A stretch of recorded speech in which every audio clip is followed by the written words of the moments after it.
Assalamualaikum warahmatullahi wabarakatuh. Balik lagi bersama saya Akbar CK. Semakin dihujat semakin melesat, semakin diadu domba semakin mendunia. Siapa lagi kalau bukan Wapres Gibran Raka Buming Raka. Kita tahu lah ya, serangan demi serangan kepada Wapres Gibran ini sangat masif, terus-terusan diserang. Soal pendidikannya, ijazahnya dipersoalkan, bahkan sampai digugat 125 triliun. Luar biasa ya, luar biasa. Macam-macam aja cara gerombolan pembenci, gerombolan pesakit hati ini ingin menjatuhkan keluarga Pak Jokowi ya. Gagal menjatuhkan Pak Jokowi, gagal soal pemakzulan Wapres Gibran. Nah, sekarang mempersoalkan pendidikannya Wapres Gibran Raka Buming Raka. Tetapi itu semua sudah terbantahkan teman-teman ya. Narasi-narasi mereka, narasi Roy Suryo CS terutama, itu sudah terbantahkan. Narasi mereka hanya narasi sesat dan hanya kebohongan belaka. Nah, ini saya menemukan potongan video yang mana manusia yang paling merasa memiliki akal sehat, si Rocky Gerung, lagi-lagi melontarkan kata-kata yang tidak pantas kepada Bapak Presiden Prabowo Subianto. Nah, sebelum kita ke videonya, jangan lupa like, subscribe, dan share. Tanpa berlama-lama lagi, langsung aja kita saksikan videonya berikut ini. Prabowo bangsat karena dia menghabiskan APBN untuk IKN, bener nggak? Bener nggak? Salah. Itu tolong. Ini otak gitu.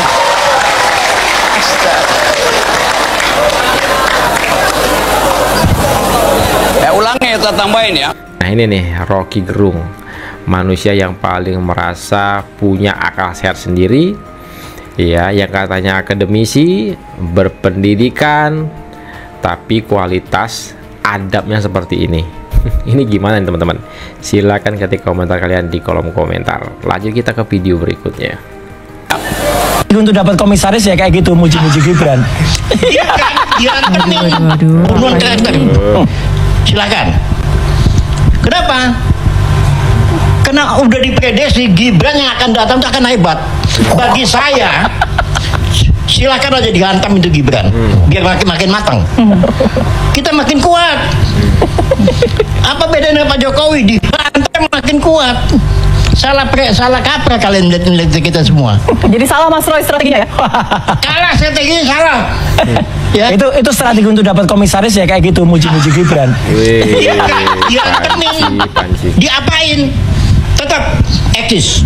Apanya yang etis? Jelas gak etis dia. Ya, siapa yang ditanya taruhan? Masalah ini sampai tahun 2029. Ayo, siapa yang taruhan? Kalau bisa masalah Pak Jokowi itu diambangin. Pengadilan wah diulur-ulur gitu. Itu yang terjadi. Terus menjadi nanti bukti ini lagi nih, bahwa memang Presiden Republik Indonesia yang bernama Joko Widodo itu adalah pendusta, pembohong, dan telah merusak citra bangsa Indonesia. Sekarang tambah lagi dengan putranya Gibran yang juga dipermasalahkan dokumennya. Oleh karena itu, prinsip perjuangan kita adalah adili Jokowi, makzulkan Gibran. Adili Jokowi, makzulkan Gibran.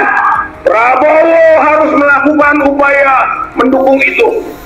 Terakhir ini, jadi Prabowo harus mendukung. Dia punya aparat kepolisian yang bisa diperintahkan untuk memproses menuju adili Jokowi. Dan dia punya juga komunikasi politik, koordinasi, konsolidasi dengan partai-partai politik yang bisa masuk ke ruang parlemen, DPR, terus ke MPR untuk bisa memakzulkan Gibran. Jadi ini adalah kewenangan yang bisa dia lakukan. Oleh karena itu kita tantang itu. Prabowo harus mendorong proses peradilan Joko Widodo dan mendorong juga agar Gibran Raka Buming Raka dimakzulkan. Rizal Padilla makin tua itu banyak-banyaklah ibadah, stop membicarakan orang lain, stop dengan kehidupan orang lain ya. Rizal Fadila, emang siapa ngatur-ngatur Bapak Presiden Prabowo Subianto untuk ngadili Pak Jokowi ya, untuk majukan Gibran? Yang memilih Gibran sebagai wakil presiden ya untuk mendampingi Pak Prabowo Subianto itu Pak Prabowo Subianto sendiri. Ini minta Pak Prabowo untuk adili Pak Jokowi untuk majukan Pak Gibran. Mimpi ya, mimpi. Lanjut kita ke video berikutnya. Fufafa adalah aib nasional. Masa bangsa ini mau punya aib nasional bernama Fufafa?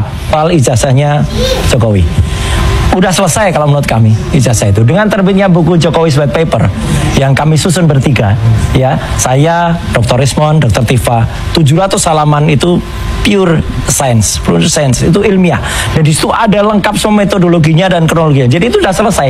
Perkara perkara kepolisian masih jalan ya terserah saja, kita senyumin aja, yang kita jawab saja. Tapi soal kebenaran dari skripsi Jokowi itu 99,9% palsu, dan itu tidak mungkin terbit ijazah yang benar. Nah sekarang soal Gibran ya, ini jelas juga, betul, saya setuju tadi, like father like son ya. Kita tidak rela ya bangsa ini punya aib nasional. Tahu nggak aib nasional itu siapa? Fufafa. Fufafa adalah aib nasional. Saya nggak tahu Fufafa itu siapa ya. Ini siluetnya aja deh. Fufafa adalah aib nasional. Masa bangsa ini mau punya aib nasional bernama Fufafa? Kalau ada orang keberatan, wah Fufafa itu siapa gitu, ya udah kami juga buktikan sudah 99,9% Fufafa itu siapa. Kalau memang itu ada yang nggak setuju, tuntut saya. Kita buktikan, dan orang yang saya tuduh saya Fufafa harus hadir di pengadilan, harus hadir di sidang. Jadi kita tidak rela punya seorang aib nasional bersama Fufafa. Roy nyindir Wapres Gibran dengan sebutan Fufafa, katanya aib nasional. Sekarang yang jadi aib nasional itu siapa? Udah jelas-jelas Roy Suryo ini, Roy Panci ini aib nasional sesungguhnya.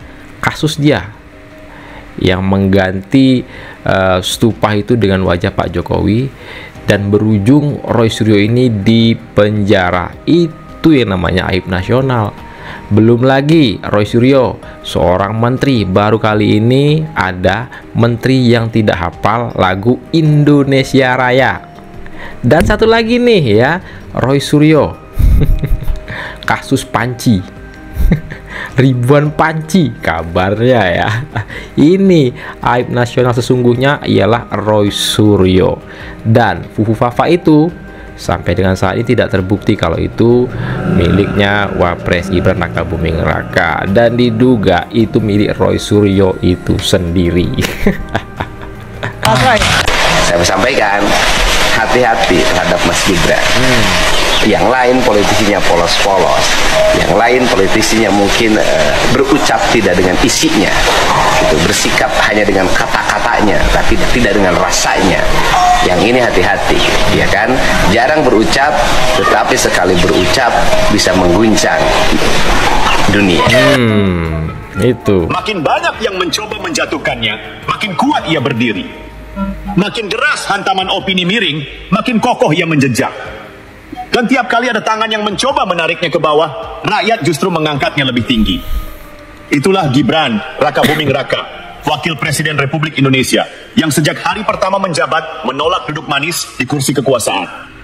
Ia memilih berdiri di jalanan, melangkah di lorong-lorong sempit, dan menyapa rakyat kecil yang sering menjadi baris terakhir dalam daftar perhatian negara. Gibran tidak hanya datang untuk berfoto, tidak pula sekadar membawa rombongan besar demi pencitraan. Ia datang dengan telinga yang mendengar, mata yang melihat, dan tangan yang bekerja. Setiap hari, tanpa putus, ia turun meninjau pasar tradisional, memeriksa harga bahan pokok, mengecek distribusi beras, melihat langsung fasilitas kesehatan, bahkan masuk ke dapur-dapur umum ketika ada bencana.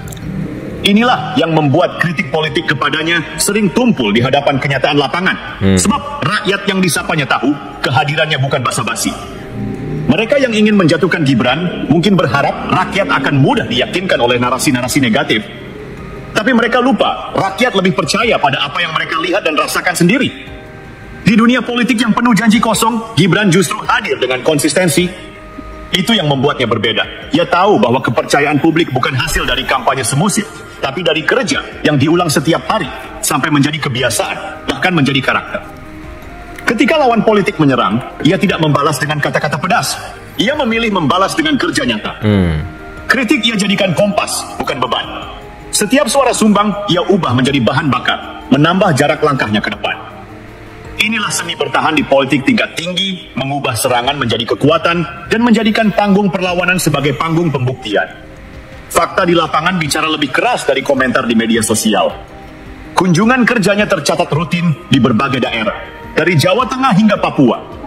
Ia memeriksa progres pembangunan, mendengar keluhan nelayan, berdialog dengan petani, mengunjungi UMKM, bahkan menyapa anak-anak di sekolah pedalaman.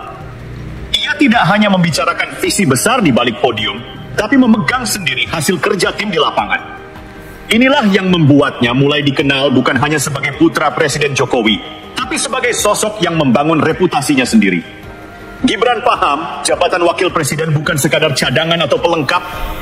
Ia menjadikannya ruang strategis untuk memperkuat koordinasi pusat dan daerah, mengawasi kebijakan agar tepat sasaran, serta memastikan suara rakyat sampai ke telinga pengambil keputusan. Dan setiap kali ia melangkah keluar dari istana untuk menemui rakyat, ia sedang mengirim pesan diam-diam. Bahwa kekuasaan sejati ada pada kemampuan menyentuh hati rakyat, bukan sekadar memegang kendali kursi. Maka tidak heran, bila setiap upaya menjatuhkannya justru menambah simpati publik. Rakyat melihat, rakyat menilai, dan rakyat menyimpulkan. Pemimpin yang mau datang ke pintu mereka setiap hari, pasti akan mereka jaga dari siapapun yang mencoba merobohkannya. Disinilah kekuatan politik Gibran lahir, bukan dari sekutu elit, tapi dari fondasi paling kokoh. Kepercayaan rakyat kecil. Ketahanan politik Gibran bukan sekadar hasil warisan nama besar keluarga. Nah, itulah video kita kali ini teman-teman ya. Silahkan ketik komentar kalian di kolom komentar. Itulah sedikit informasi yang bisa saya sampaikan lewat video ini. Saya Akbar CK mohon undur diri. Assalamualaikum warahmatullahi wabarakatuh. Salam sehat selalu. Bye-bye.